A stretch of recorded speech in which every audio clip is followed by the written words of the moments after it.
My name is Damien Grant and I run an insolvency practice in Auckland. I've been fielding quite a few calls in the last 2 weeks from accountants, a couple of lawyers and 1 or 2 company directors. And they're quite concerned because their previously profitable insolvent companies have now become unprofitable and insolvent as a result of COVID-19 and the government shutdown. And the questions I've been asked is, are those company directors at risk of breaching their duties as a director, and are those company directors potentially liable for a claim by a liquidator for reckless trading? And the answer is no, but before I answer that, just a bit of background. So what reckless trading is, as a company director, you are not personally liable for the losses incurred by your company. Your company is a separate entity legally to you. The only time you should become, in the normal course of events, liable is if you have signed a personal guarantee, which unfortunately most company directors have when it comes to their lease obligations. But a company director who suddenly finds a company insolvent as a result of COVID-19 and the government shutdown and the losses that accrue from that, any losses that accrue as a result of this event are not going to be losses that either a competent liquidator or the court is going to hold a company director responsible for or personally liable for.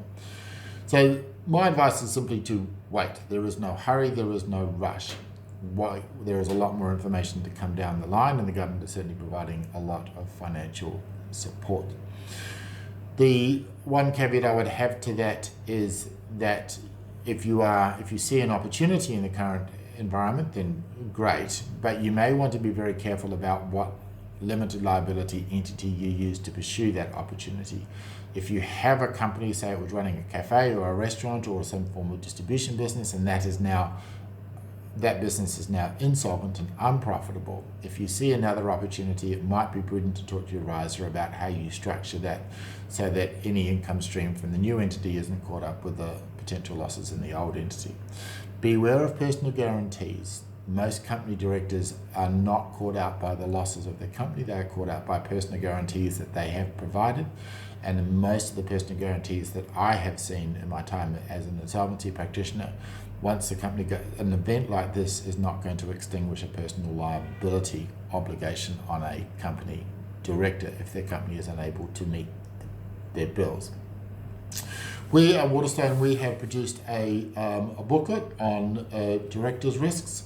It is a fairly easy read. It's designed for company directors. There will be a link below. You can print it off from your home office, which I'm sure where everybody's working from during this lockdown period. And it's got some case studies that talk about where the courts have found company directors personally liable for the losses of the company, and more importantly, for most viewers, situations where the courts have not found. So it gives you a really good idea of where the threshold is. Look, the other reality is that there is going to be quite a few companies that have been trading recklessly up until this point, and this is going to force those companies into liquidation.